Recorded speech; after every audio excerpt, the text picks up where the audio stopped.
আদমজী ইপিজেডে পোশাক কারখানায় গত দুদিনে খাবার খেয়ে ১৫০ শতাধিক শ্রমিক অসুস্থ হয়ে পড়েছে। তাদের ভর্তি করা হয়েছে ঢাকা আইসিডিডিআরবি হাসপাতালে। সেখানে আছেন সহকর্মী শাকিল আবদুল্লাহ। বিস্তারিত জানবো তার কাছে। শাকিল, এই যে নারায়ণগঞ্জের ঘটনা, এটা আসলে কিভাবে ঘটেছে এবং একটি নির্দিষ্ট কারখানার শ্রমিকরাই অসুস্থ হয়েছে নাকি কয়েকটি কারখানার শ্রমিক, কারণ সম্পর্কে কিছু জানতে পেরেছেন কিনা? এখন মূলত আইসিডিডিআরবিতে এখানকার যে হিসেব, সেই হিসাবে প্রায় ১২০ জনের মতো রুগী এসেছে গত ২ দিনে। তার মধ্যে এখন প্রায় অর্ধ শতাধিকের মতো রুগী ভর্তি আছেন এবং কিছুক্ষণ আগে এখানকার যে চিকিৎসক, তার সাথে আমি কথা বলেছি এবং যারা চিকিৎসা নিচ্ছেন তাদের সাথেও আমি অনেকবার কথা বলেছি। তারা ২-৩ দিন ধরে ভুগছেন এবং পেটের পীড়াজনিত রোগ এবং ডায়রিয়া সহ বিভিন্ন রোগে তারা ভর্তি হয়েছেন। আমার সাথে আছেন এখন আইসিডিডিআরবির একজন সিনিয়র চিকিৎসক। তার কাছে আসলে জানতে চাচ্ছি আসলে কতজন রুগী ভর্তি হয়েছে সেই হিসাবটা আপনি আমাকে দিলেন। মূলত রুগীরা কি রোগে এসেছেন এবং তাদের অবস্থা কি পেলেন আপনারা?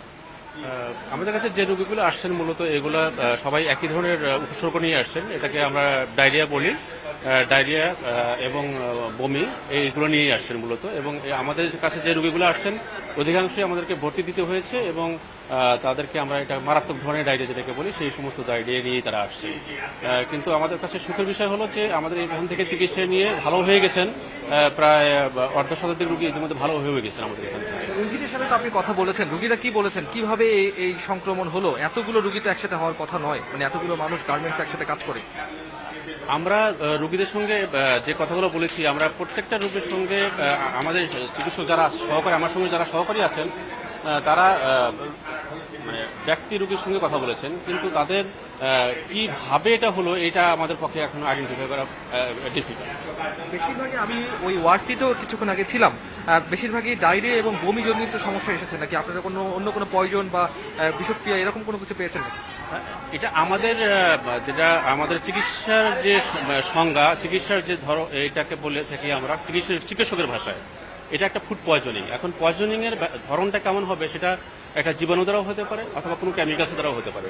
আমরা জীবাণুকে মাথায় নিয়ে এটা চিকিৎসাগুলো করবো। কারণ যেহেতু আমাদের এই দেশের মধ্যে কলেরা নামক একটা জীবাণু আছে যেটা দ্বারা সাধারণত বেশি মাত্রায় ফুড পয়জনিং হয়ে থাকে। আমরা সেই জিনিসটা মাথায় রেখে আমরা চিকিৎসা এবং যে সমস্ত উপসর্গগুলো আছে সেগুলোকে আমরা চিকিৎসা করে থাকি। কাজে আমাদের পক্ষে এটা বলা কখনোই সম্ভব না যে এটা কোনো কেমিক্যালস দ্বারা হলো নাকি এটা কোনো জীবাণু দ্বারা হলো। আমরা দেখছি যে ওয়ার্ডে প্রায় অর্ধ শতাধিকের মতো রুগী এখনো ভর্তি আছে, তো এখনো কি কোনো আশঙ্কাজনক অবস্থায় বা এরকম অবস্থায় আছে আপনাদের অবজারভেশন? না, আমরা অত্যন্ত গর্বের সঙ্গে বলতে পারি যে এই আমাদের কলেরা হাসপাতাল বাংলাদেশের এবং পৃথিবীর মধ্যে গর্ব করার মতো। যতগুলো রোগী আসছেন সবাই খুবই তীব্র মাত্রায় ডায়রিয়া নিয়ে আসছিলেন, কিন্তু আমরা তাদেরকে যথাযথভাবে চিকিৎসা দিতে পেরেছি এবং তারা সুস্থ আছেন, ভালো আছেন। ধন্যবাদ আপনাকে ধন্যবাদ। আমি ওই ওয়ার্ডে গিয়েছিলাম, এখানকার যারা গার্মেন্টসে কাজ করতেন তারা জানিয়েছেন যে গত 2-3 দিন ধরেই তারা এই রোগে ভুগছেন এবং তারা নারায়ণগঞ্জের বিভিন্ন হাসপাতালে চিকিৎসা দিচ্ছিলেন এবং যখন আজকে তাদের অবস্থা খুব খারাপ হয় তখনই তাদেরকে অনেককে আজকে আইসিডিডিআরবিতে নিয়ে যাওয়া হয়। তবে চিকিৎসকরা আমাকে যেটা জানালেন যে তারা বেশিরভাগই আশঙ্কা মুক্ত রয়েছেন। তো এই হচ্ছে আমার কাছে এখনকার মতো আইসিডিডিআরবি থেকে পাওয়া সবশেষ তথ্য। শাকিল আবদুল্লাহ, ধন্যবাদ আমাদের সঙ্গে যোগ দেওয়ার জন্য। পানি বেড়েছে যমুনা, ব্রহ্মপুত্র সহ উত্তরবঙ্গের প্রধান প্রধান নদ নদীতে। নতুন করে পানি বাড়ায় তলিয়ে গেছে বিস্তীর্ণ এলাকা। পানি ওঠায় ঘরবাড়ি ছেড়ে দুর্গতরা আশ্রয় নিয়েছে উঁচু এলাকায়। আগামী কয়েকদিনে পানি আরও বাড়বে বলে জানিয়েছে পানি উন্নয়ন বোর্ড।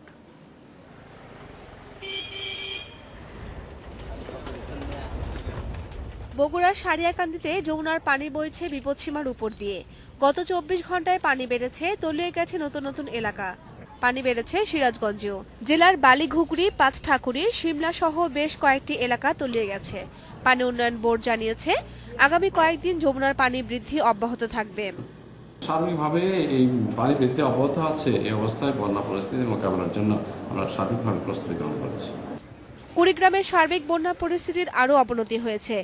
ব্রহ্মপুত্রের পাশাপাশি বিপদসীমার উপরে ধরলা নদী। বাড়িতে আমার পানি উঠছে, বউ টৌ নিয়ে আমার বিয়ের বাড়ি যাওয়ার নাকি। গাইবান্ধায় ব্রহ্মপুত্রের অববাহিকায় বহু এলাকা এখন পানির নিচে। ছিন্নমূল এবং নিম্ন আয়ের মানুষেরা পড়েছে বিপাকে। জামালপুরে 2 দিনের ব্যবধানে যমুনা অতিক্রম করেছে বিপদসীমা। ইসলামপুর ও দেওয়ানগঞ্জ উপজেলায় অন্তত 30 গ্রাম তলিয়ে গেছে পানিতে। ঘরবাড়ি ছেড়ে উঁচু এলাকায় আসতে শুরু করেছে দুর্গতরা। পানি উঠছে বাড়ির মধ্যে আমরা থাকতে পারি না, এই স্কুলে আসে আশ্রয় নিচ্ছি।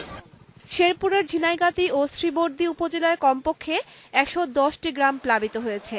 থাকতে পারি না, এই স্কুলে আসে আশ্রয় নিচ্ছি। শেরপুরের ঝিনাইগাতি ও শ্রীবর্দী উপজেলার কমপক্ষে ১১০টি গ্রাম প্লাবিত হয়েছে। বাড়ি ঘরে পানি উঠছে, রান্না বান্না বন্ধ, খাওয়া দাওয়া বন্ধ।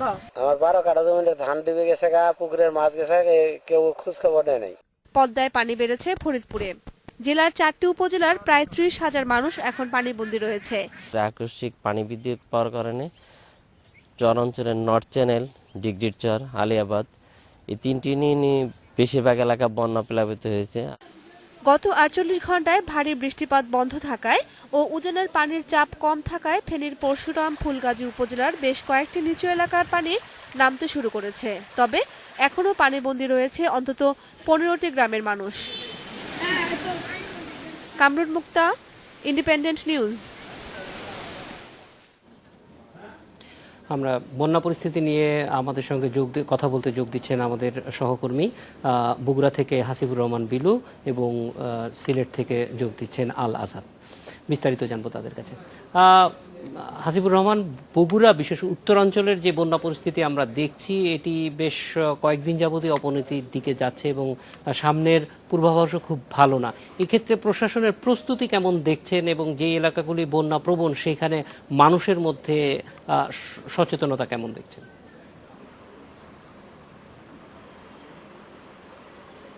আমি কিন্তু স্থানীয় যারা প্রশাসনের কর্মকর্তা আছেন, বিশেষ করে আমি কথা বলেছি সকালের দিকে বগুড়ার অতিরিক্ত জেলা প্রশাসক, তার সঙ্গে তিনি আমাকে যেটা জানিয়েছেন যে বগুড়ায় তাদের দৃষ্টিতে এখনও খুব ব্যাপক কোনো কিছু হয়নি, কিন্তু তারপরে সরকারের যে নির্দেশনা তাতে তাদের প্রস্তুতিটা কিন্তু ব্যাপকই রয়েছে।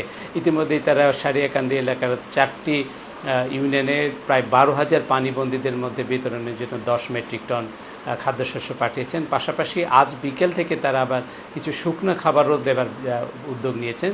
সব মিলে তাদের বগুড়ার প্রস্তুতি হলো যে চলছে এবং সরকারের একেবারে উচ্চ পর্যায় থেকে নির্দেশনা তাদের কাছে রয়েছে যে কোনোভাবেই দুর্গত এলাকার লোকের কষ্টে রাখা যাবে না এবং সেরকম প্রস্তুতি কিন্তু বগুড়ার মতোই অন্যান্য এলাকাতে রয়েছে। আমি কুড়িগ্রামেও কথা বলেছি, গাইবান্ধেও কথা বলেছি, সিরাজগঞ্জ থেকেও জানার চেষ্টা করেছি সরকারের প্রস্তুতি কী।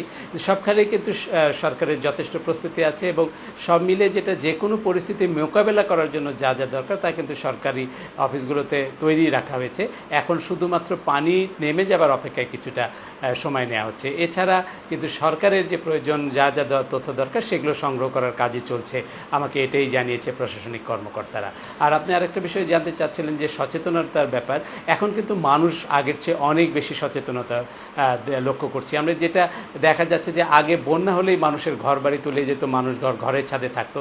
এখন কিন্তু এরকম ছবি বা এরকম দৃশ্য খুব কমই নজরে পড়ে। তবে বগুড়ার সারিয়াকান্দির একটি এলাকায় কিন্তু মানুষের কষ্ট খুব বেড়েছে, লোকজন সব বাঁধে আশ্রয় নিয়েছে এবং তারা কিন্তু বেশ কষ্টেই আছে। যদিও সরকারিভাবে এখনও তাদের পাশে দাঁড়ানো হয়নি, কিন্তু তারা নিজেরা কিন্তু খাদ্যের সংস্থান করতে পেরেছে এবং সচেতন বলে কিন্তু তারা রোগবালাই থেকে বেশ রক্ষা পেয়েছে। এবং বগুড়ায় ইতিমধ্যেই 7টি মেডিকেল টিমও গঠন করেছে সরকার, যাতে কেউ কোনো রকম রোগে আক্রান্ত হলে চিকিৎসা করা যায়। এবং আগে আমরা দেখতাম যে পানিবাহিত রোগে কিন্তু বন্যার সময় প্রচুর লোক আক্রান্ত হতো, এবার কিন্তু সেই রকমটা দেখছি না। তাতে মনে হচ্ছে যে মানুষের মধ্যে সচেতনতা আগের চেয়ে অনেক বেড়েছে এবং তারা নিজেদের রক্ষার ব্যাপারেও কিন্তু যথেষ্ট সচেতন রয়েছে। হাসিবুর রহমান, যেই এলাকাগুলিতে বন্যার পানি এসেছে সেখানকার ফসলের কি অবস্থা? বিশেষ করে সবজির আবাদ হয় এরকম জায়গাগুলিতে এটা কতটা প্রভাব ফেলেছে?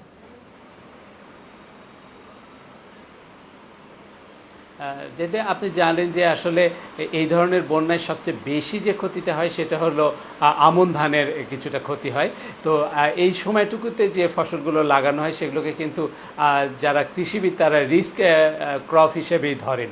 এবং আমাদের বগুড়ায় কিন্তু বেশ কিছু এলাকায়, বিশেষ করে চর অঞ্চলের নিচু এলাকায় কিন্তু অনেক আমন ধান তলিয়ে গেছে। তবে কৃষি সম্প্রসারণ অধিদপ্তরের এখানে যিনি উপপরিচালক আছেন চণ্ডী দাস, তিনি আমাকে যেটা জানিয়েছেন যদি পানি খুব দ্রুত নেমে যায় তবে এই ধানগুলো রক্ষা পেতে পারে। আর সবজির বিষয়টা কিন্তু অনেক আগেই নষ্ট হতে শুরু করেছে। বৃষ্টি যখন থেকে শুরু হয়েছে তখন কিন্তু স্পর্শকাতর সবজিগুলোর মধ্যে যেমন লাউ এবং আপনি শুকনো লাউ, মরিচ এবং অন্যান্য সবজি কিন্তু আগে থেকে নষ্ট শুরু হয়েছে এবং এখন কিন্তু বেশ কিছু এলাকায় সবজির ক্ষেত একেবারেই মরে গেছে। আমি কদিন আগে রংপুরের এদিকে গিয়েছিলাম, দেখছি প্রচুর সবজি ক্ষেত কিন্তু একেবারে নষ্ট হয়েছে, গাছের পাতা শুকে তাদের এই জাংলার সাথে লেগে আছে। এরকম অবস্থা কিন্তু বগুড়ার পাশাপাশি অন্যান্য এলাকাতে হয়েছে, যে কারণে সবজির কিন্তু সরবরাহ বগুড়াতে কমে গেছে। আপনি জানেন যে উত্তরাঞ্চলের অন্যতম বড় যে সবজির হাট সেটা মহাস্থান, সেখানে কিন্তু আমদানি এখন একেবারেই কমে গেছে, যেখানে প্রতি সপ্তাহে অন্তত 40টি ট্রাক সবজি ঢাকায় নেওয়া হতো বগুড়া থেকে বিভিন্ন জায়গায়, সেখানে এখন 7টি, 8টি, 9টি ট্রাক যাওয়াই কঠিন হয়ে গেছে এবং দামও অনেক বেশি বলে আমাকে পাইকারেরা জানিয়েছেন। হাসিবুর রহমান, আমাদের সঙ্গে থাকুন, আমরা একটু সিলেটে যাব আলাজাদের কাছে। আলাজাদ, আমরা জানি যে সিলেটের বন্যা পরিস্থিতি এখনো ঠিক খারাপ বলা যাবে না, কিন্তু আমরা যেটি দেখছি যে উজানে অনেক জায়গায় ভারতের বিভিন্ন অঞ্চলে আমরা আকস্মিক বন্যা দেখতে পাচ্ছি এবং সেই পানিগুলি সিলেটের দিকেই চলে আসবে। ফলে এরকম পরিস্থিতিতে আগাম প্রস্তুতি সিলেটের প্রশাসনের মধ্যে আছে কিনা বা মানুষকে কোনো ধরনের সতর্কতা দেয়া হচ্ছে কিনা? আপনি ঠিকই বলেছেন, সিলেটে বন্যা পরিস্থিতি আসলে অতটা খারাপ না, যদিও নদীর পানি বাড়তে শুরু করেছে। আমি সকাল থেকেই সংশ্লিষ্ট জায়গাগুলিতে খোঁজখবর নিচ্ছিলাম, তো দুপুর পর্যন্ত সিলেটের সবকটি নদী, অর্থাৎ সিলেটের প্রধান যে দুটি নদী সুরমা এবং কুশিয়ারা, দুটি নদীর পানি বিপদসীমার নিচে ছিল। দুপুরের পর থেকে হঠাৎ করে পানি বৃদ্ধি পেতে শুরু করে। আমি সর্বশেষ যে তথ্য পেয়েছি সেই তথ্য অনুযায়ী সিলেটে সুরমা নদীর পানি কানাইঘাটে যে পয়েন্টে আছে, এই পয়েন্টে 8 সেন্টিমিটার উপর দিয়ে বিপদসীমার উপর দিয়ে প্রবাহিত হচ্ছে, আর অন্য 3টি পয়েন্টে সুরমা এবং কুশিয়ারার পানি নিচেই আছে। এর কারণ হচ্ছে যে আপনি উল্লেখ করেছেন যে উজানে বৃষ্টি হচ্ছে, যদিও এর গত দুদিন বৃষ্টির কিছুটা কম, এর আগে প্রচুর বৃষ্টি হয়। বৃষ্টির কারণে যে পানি জমেছে সেই পানি ঢল আকারে নামছে কিন্তু এখন বাংলাদেশের দিকে, আর এই ঢলটা আসছে সুরমা এবং কুশিয়ারা নদী দিয়ে। আর এখানে আশঙ্কা করা হচ্ছে যে এই পানি মূলত সুরমা নদী দিয়ে সিলেট হয়ে সুনামগঞ্জে নামতে পারে এবং বড় ধরনের বন্যার একটা আশঙ্কা আছে। তবে সিলেটে বৃষ্টিপাত কিন্তু এবার কম হয়েছে। আমি আবহাওয়া বিভাগ থেকে যে আলাজাদ, হাসিবুর রহমান বিলু, আপনাদের দুজনকে অনেক ধন্যবাদ। এডিটর স্পিকে নিচ্ছে একটা বিরতি, ফিরছে একটু পরে।